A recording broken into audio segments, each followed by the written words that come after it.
The McLaren Artura debuted less than a week ago and the hype has died down a little bit, so I figured we could contextualize it, and today we're going to be talking about that and McLaren and what I think their future might be as someone in the automotive industry who has very close experience with the brand.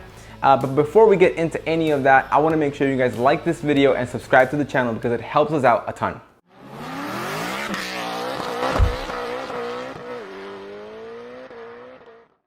Now, McLaren is one of my personal favorite brands, and full disclosure, throughout my career, I've had a lot of experiences with the brand, a lot of very positive ones at that. I've driven the 570S range, I've driven the 720S range, and most recently I've driven the GT. So I know their products very well, and the Artura is, to me, something that's very, very interesting. Now, as mentioned in the intro, it is a replacement to the 570S, which spawned the 600 LT. The big difference, however, is that the twin turbocharged V8 is gone. In fact, the whole architecture is gone because the Artura rides on an all-new platform with an all-new engine. And in fact, the entire sports series from McLaren is gone. Now, the base car from McLaren is the GT, then you have the Artura, and then you have the Ultimate Series cars, such as your Sennas, the Elvas, and that sort of thing. So a quick rundown of the stats. The Artura, even with the addition of the hybrid system, which adds a considerable amount of weight, still tips the scales at around 3,300 pounds. Now, power from the V6 engine is 577 horsepower. For context, a 600 LT made just under 600 horsepower with a twin turbocharged V8. So the fact that the twin turbocharged V6 alone is getting close enough to that is already fantastic. Now, on top of that, you get 94 extra horsepower from the hybrid system for a total system output of 671 horsepower. Calling a six-figure supercar a bargain is a bit of a stretch in my opinion, but the Artura actually brings a lot of value to the equation. Now, I say it's a bargain because the 570S that it's replacing started at around $190,000 in the United States. However, the Artura, with its almost 100 horsepower over the 570S, starts at $220,000. Now, for $30,000, that jump in performance is absolutely massive. Now, from a visual standpoint, you can clearly see that the Artura takes direct inspiration from the 570S, but it looks like a completely new design. There's nothing on here that is shared with the 570S, and in fact, it shares a very similar interior layout to the GT that we tested last year. Not only the dashboard, but the infotainment screen.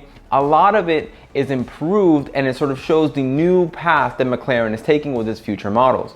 Now, something that I've seen a lot of people arguing about online is whether or not the electrification of the Artura is actually a good thing. And for one, I think it's kind of not whether about it's a good thing, it's almost like that's the very next step that McLaren would have to take. And I want to draw your attention to the 765 LT. Now, the 720S is already the fastest car I've ever driven. It's probably the car that I've driven on the street that I felt, okay, this is about as much horsepower as anything really needs. It's about as fast as anything really needs to be on the road.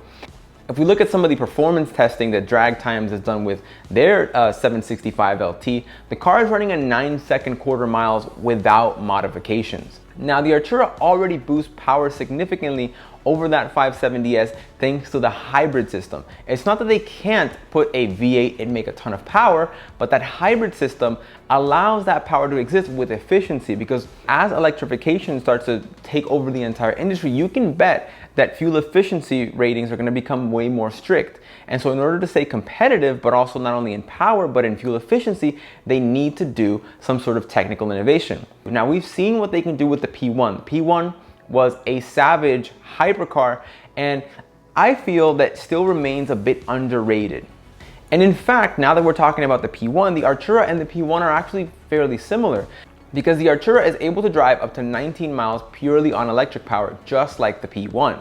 Now, in terms of performance, the P1, remember, was about $1 million, and it could reach 0 to 60 in about 2.8 seconds. Now, the Artura, which starts at $220,000, can do 0 to 60 in about 3 seconds, and it's limited to 205 miles an hour. That's P1 performance at literally a quarter of the price.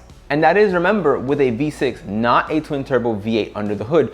So the progress that McLaren has done in such a short period of time is incredible. And now, as we move forward into the newer cars, the reason why I brought up the 765 LT earlier is because we also have to think of the idea of where is that going to go. A recent video published by Drag Times showed a modified 765 LT running an 8-second quarter mile. Given that level of performance that somebody can just go into a showroom and buy, that is already incredible.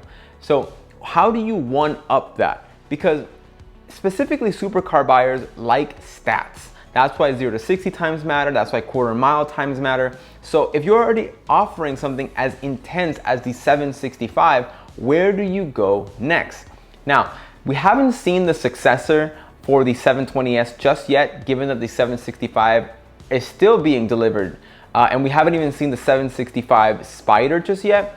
But if I had to guess, based on my experience driving these cars, based on sort of my career as a journalist up to this point, I would say that the successor to the 720S will also be a hybrid, but will likely retain the V8.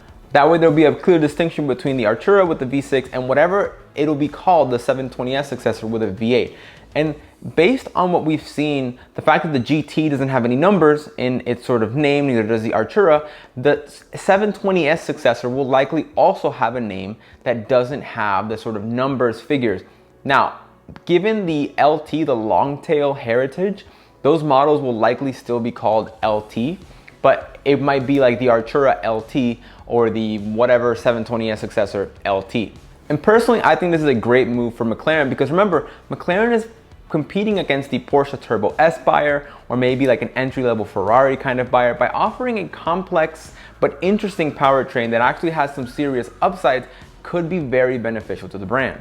And also in recent years, McLaren has painted itself into a bit of an interesting corner because they've repeatedly said that they're not going to build an SUV like Lamborghini or Ferrari or Bentley. Consumers have said repeatedly they want SUVs, but McLaren is done, I think, the right move by sticking into keeping true to being a sports car manufacturer, not just sort of diving into SUVs because it's profitable. In terms of the Ultimate Series, your Elvas, your Sennas, and all of those limited edition hypercars, I think the Artura is also a good preview of what's to come because we've already seen them do the P1, which was a hypercar with a hybrid powertrain that was complex but delivered a ton of performance. I think the Artura will eventually give us that sneak peek of what's coming up on those higher tiers because, as we know, take the Elva and the Senna, for example. The Senna has these sort of bones underneath it of a 720S, granted with some major aerodynamic improvements. And the Elva, again, has that same engine, obviously to a different state of tune. And obviously there's no windshield, there's no roof. If McLaren continues that same idea of taking a really good powertrain and sort of spreading it across its range to sort of get the most juice out of it, then we're likely going to see some more hybrid powered supercars. Now the V6 that they've developed for the Artura is all new, meaning that they're probably not going to develop just the V6 for that car. So I expect to see more models using that V6. Now, I mentioned earlier that I think the 720S replacement will have a V8. There's also a decent chance it could use a tuned up version of that hybrid V6, but only time will really tell. Previously, the 570S had the 3.8 liter V8 while the 720S had the larger 4 liter V8. So there was a bit of a distinction. So we don't know if the V6 will grow or if it will get an adapted version of the V8 that they're currently using. But given how long that V8 has been into production, there's a good chance that they might either develop a new V8 or adapt that V6. But if I had to put my money on it, I would say that the 720S replacement remains a V8 powered car. Now, in terms of pricing, I think the Artura is also a good move to preserve the GT because the GT is priced just a little bit lower than the Artura, and that's the one we got to drive back in September of last year. There's a video of that. I'll link that in the description for you guys to watch. But that was the more daily driver, very livable supercar. And as far as McLarens go, that was very sort of tuned down in comparison to your 570S and your 720S. It was a very smooth driving experience, and I feel the Artura, based on the fact that it has that hybrid tech. Now, no one's gotten to drive it yet. We haven't gotten a chance to get behind the wheel, but I'm sure we will at some point. What I expect that electric powertrain to do is to sort of fill in those gaps, because every McLaren that I've driven previously has a very unique power delivery.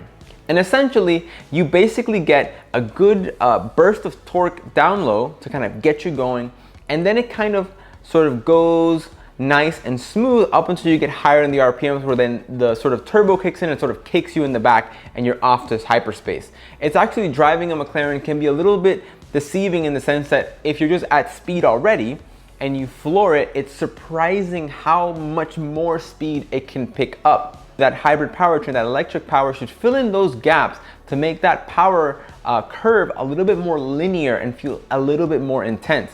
Now, I don't know how much more intense McLaren can really go there. I feel like there's gonna be a point where you can't just go any faster, and we'll have to one-up other companies and other car makers in different measures.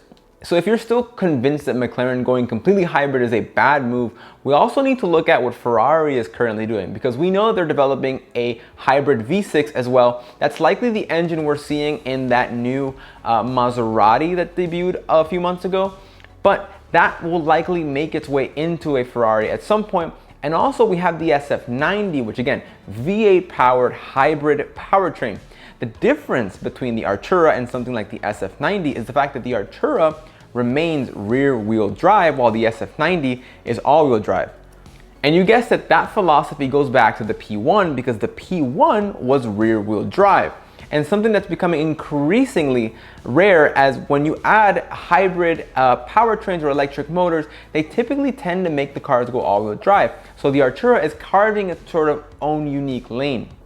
So all in all, I'm very excited about what McLaren is doing. I really look forward to their future. I really look forward to getting behind the wheel of that Artura. I think it'll be a very, very good product, and one that'll sell very well, especially once people start recognizing how good I think it'll be. Now, I'd be very, very surprised if it didn't turn out to be good. Everything that McLaren has put out in recent years, whether it be the 720 or the 570S, they've all been pretty good.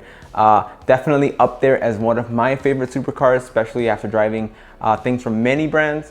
I think McLaren is still my favorite, but I really want to hear from you. If you think hybrid or electric powertrain from McLaren is something wrong, or they're going in the wrong direction, I would love to hear from you. This is just my opinion from someone who's been around these cars for quite a bit, but I'd be very interested in maybe hearing a different opinion as to why maybe going electric is a bad thing, or why you think they might have made a mistake. But as always, make sure to leave those comments down below. And if you have any suggestions for any featured videos in the future, make sure to leave them, because you just might pick the next topic that we cover. And with that, I want to thank you guys so much for watching. Make sure you guys like the video, subscribe to the channel, and I'll see you again very soon.